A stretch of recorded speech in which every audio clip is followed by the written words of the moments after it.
Law and order देखना है तो बनारस आ जाओ, इंसान देखना है तो बनारस आ जाओ। बाबा तो वहाँ खाली वहीं नहीं बैठे, विश्वनाथ में हर जन जन में बाबा विराजमान है।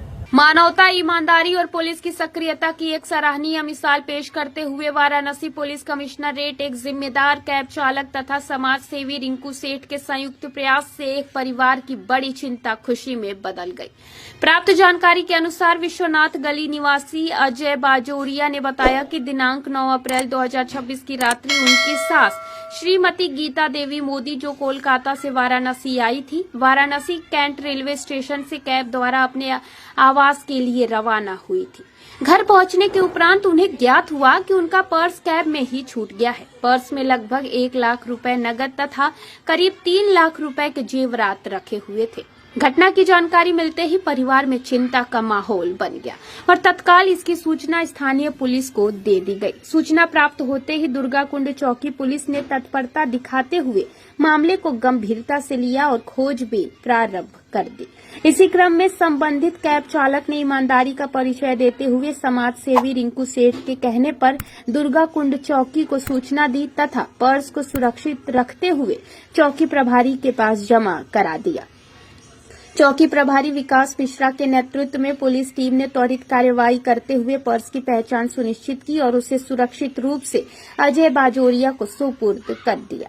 अजय बाजोरिया ने बताया कि उन्हें उनका पूरा सामान सुरक्षित वापस मिल गया है, जिसमें लगभग 1 लाख रुपए नगद एवं 3 लाख रुपए की जेवरात शामिल है।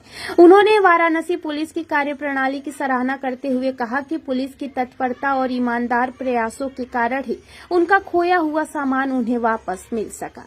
इस सराहनीय कार्य के लिए अजय बाजोरिया एवं उनके परिवार ने वाराणसी पुलिस कमिश्नरेट दुर्गाकुंड चौकी प्रभारी विकास मिश्रा तथा समाज सेवी रिंकू सेठ के प्रति हृदय से आभार व्यक्त किया। साथ ही उन्होंने कैब चालक की ईमानदारी की भी प्रशंसा की, जिसने मानवता की एक उत्कृष्ट मिसाल प्रस्तुत की। चौकी प्रभारी विकास मिश्रा ने कैब चालक की ईमानदारी की सराहना करते हुए उसे आगामी 15 अगस्त के अवसर पर सम्मानित किए जाने का आश्वासन भी दिया। यह घटना एक बार पुनः सिद्ध करती है कि पुलिस और आम नागरिक यदि समन्वय, ईमानदारी एवं जिम्मेदारी के साथ कार्य करे तो किसी भी समस्या का समाधान संभव है। वाराणसी पुलिस की यह पहल समाज में विश्वास और सुरक्षा की भावना को और सुदृढ़ करती है। मेरा नाम ममता अग्रवाल है, मैं कोलकाता में रहती हूँ। बनारस में कल रात को मेरी माताजी का थोड़ा इलाज था आँखों का, वो डॉक्टर को दिखाना था। हम लोग थोड़ा बाबा का आशीर्वाद लेने के लिए आए हैं, ऐसे ही थोड़ा सा घूमने के लिए ही आए थे। क्या घटना घटित हुई?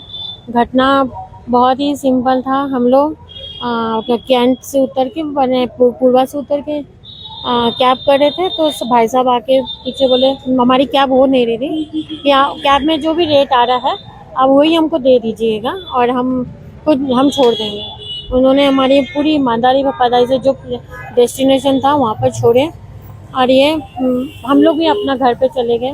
जाने के बाद है ना, मम्मी भी सो गई और हम लोग भी बहुत थक गए थे, क्योंकि सुबह हम लोग बहुत अर्ली मॉर्निंग और कलकत्ता में बहुत बारिश हो रही थी। हम लोग 6 बजे स्टेशन पहुँच गए थे। तो सडनली जब मम्मी को नींद टूटा तो मैं जिनके पास आई हूँ, मेरे बहनोई साहब के हैं, उनका कुछ कैश देना था। उनको कैश देने के लिए जब पर्स पूछे तो देख रहे हैं पर्स ही नहीं है। तो फिर याद आया इनके पास है, मैंने कैब में ही छूट गया, इनके पास है, कैब में ही छूट गया। हम लोग फिर कॉल देख रहे हैं, फ़ोन मम्मी का उसी में ही था, कॉल कर रहे हैं तो स्विच ऑफ आ रहा था। तब थोड़ी घबराहट हो गई कि अब चीज़ें, और मम्मी की हालत वहीं से बहुत ख़राब होने लगे थे। वो एक आँख से देख नहीं पाती और एक आँख भी बहुत डैमेज है उनका। फिर हम लोग छोटा मोटा सा प्रयास किए, सीगरा थाना, कैंट में जाना, सीसी फुटेज निकालना, बस यही सभी। और सारी रात कोई नहीं सोया घर पर, खाली ब्लेसिंग देते रहे। ये ईश्वर जो भैया के पास गए हैं उनके ऊपर इतनी कृपा बरसा रहे हैं, इतना बरसा रहे हैं कि मतलब चल के उनका फ़ोन आया। आप बिलीव नहीं करोगे, 7 बजे मेरे को कॉल किया, मैंने नहीं उठाया, मेरी भाभी का फ़ोन आया कि ऐसी बात है। हाथों हाथ मैंने इनको कॉल किया। तो कैब में आपका पर्स छूटा था, उसमें कितने की जो है लागत का सामान था या कितना कैश था उसमें? देखिए, लागत आप देख ही रहे हैं, लाख रुपया से ऑलमोस्ट ज़्यादा तो कैश ही होंगे। गोल्ड और सिल्वर ज्वेलरी है, तो आप अप्रोच 3-3.5 लाख का तो एकदम एज्यूम कर ही आपके सकते सारे हैं। सामान मिल गए? पूरे सामान एकदम ईमानदारी और वफादारी से मिला क्या है। कहेंगी जो कैब चालक है वो आपके उनको साथ, उनके लिए क्या कहेंगी? उनके लिए शब्द नहीं है।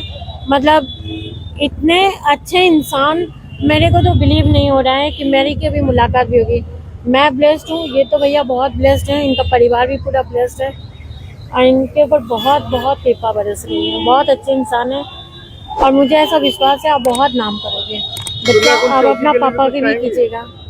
चौकी इंचार्ज के लिए विकास मिश्रा के लिए कुछ? बहुत अच्छे इंसान है, इतने अच्छे से कोऑपरेट किए हैं कि हम आपको बता नहीं सकते हैं।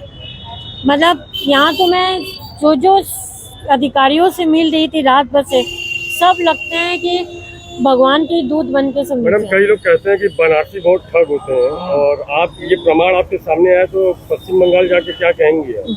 मैं तो यही बोलूंगी, लॉ एंड ऑर्डर देखना है तो बनारस आ जाओ, इंसान देखना है तो बनारस आ जाओ।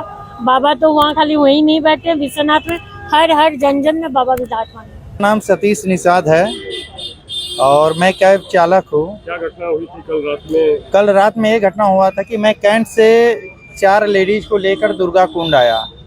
दुर्गा कुंड लाने के बाद 4-5 बैग था और 4-5 बैग पीछे में लादा और कुछ बैग एक लेडीज आगे लेके बैठ गई थी और एक बैग पीछे रखी थी कि साइड में रखी थी ये पता नहीं। लेकिन उतरते वक्त मैं तो कैब से पहले निकला और गेट खोला। गेट खोलने के बाद मैं बोला उतर जाइए आप लोग। जब उतर जाइए तो फिर मैं पीछे का से सामान उतारने लगा और सामान उतारा, पता नहीं कब साइड से हमारे पीछे सीट के पीछे इनका एक पर्स छूट गया था। उस पर्स में काफ़ी सारे जवाहरात थे, मतलब कि 1 लाख के अंदर कैश था समथिंग। फिर उसके बाद डायमंड रिंग थी और सोने का मतलब छल्ला था, विक्टोरिया था, दवा था, मतलब 4-5 लाख रुपए की सामान थी और मैंने ईमानदारी पूर्वक इनको सामान वापस किया है। सामान वापस किया आपने? मैं भेलूपुर दुर्गा कुंड चौकी के अंतर्गत विकास मिश्रा सर के निगरानी में किया हूं और विकास मिश्रा सर बहुत बेहतरीन यहाँ के चौकी इंचार्ज हैं। मैं उनके उज्जवल की भावना, मतलब उज्जवल कामना करता हूं कि उनकी एकदम क्षेत्र में विकास होता रहे। जो कोई भी घटना हो और उस घटना को तुरंत त्वरित कार्रवाई करते हैं। एक बार बात हुआ, हमारे समाज सेवी रिंकू सेठ हैं, इनके लिए बोलना नहीं है, इनके लिए अगर कितना भी बोल दूं कम ही है, ये जान जाइए। ये हमारे समाज सेवी रिंकू सेठ हैं। कोई भी घटना होता है, भाई मेरे इतना प्यारे भाई हैं कि मैं क्या 2 शब्द बोलूँगा वो भी कम है, क्योंकि रिंकू भैया हर एक मेरे दुख और तकलीफ में खड़े रहते हैं और रिंकू भैया हर एक समाज के लिए, चाहे गरीब हो अमीर हो, चाहे टैक्सी यूनियन में जो भी ड्राइवर हो, उनके लिए बेहतरीन तरीके से लड़ते रहते हैं। चाहे लॉकडाउन की व्यवस्था हो, उस समय टैक्सी चलता हो, चाहे जैसे भी आरटीओ का कोई काम हो, तो हमारे रिंकू भैया हमेशा लगे रहते हैं। और मैं भी ग्रेजुएट हूँ, बीएड हूँ और सीआरपीएफ एसआई स्टोनो का एग्ज़ाम निकाला था, उसमें शॉर्ट हैंड टाइपिंग में डिस्क्वालीफाइड हूँ और जिसके वजह से मैं कहीं ना कहीं नैतिकता है, मोरलिटी है कि किसी का सामान हो 10 लाख का है, मेरे मिट्टी के सामान के बराबर है। जो वो इनाम दिए हैं, कुछ इनाम भी दिए हैं, मैं आप लोग को शेयर कर सकते हैं, लेकिन जो भी है मतलब वो हमारे लिए बेटर है। जो मिल जाए ईमानदारी पूर्वक वो ही ग्रहण करना चाहिए।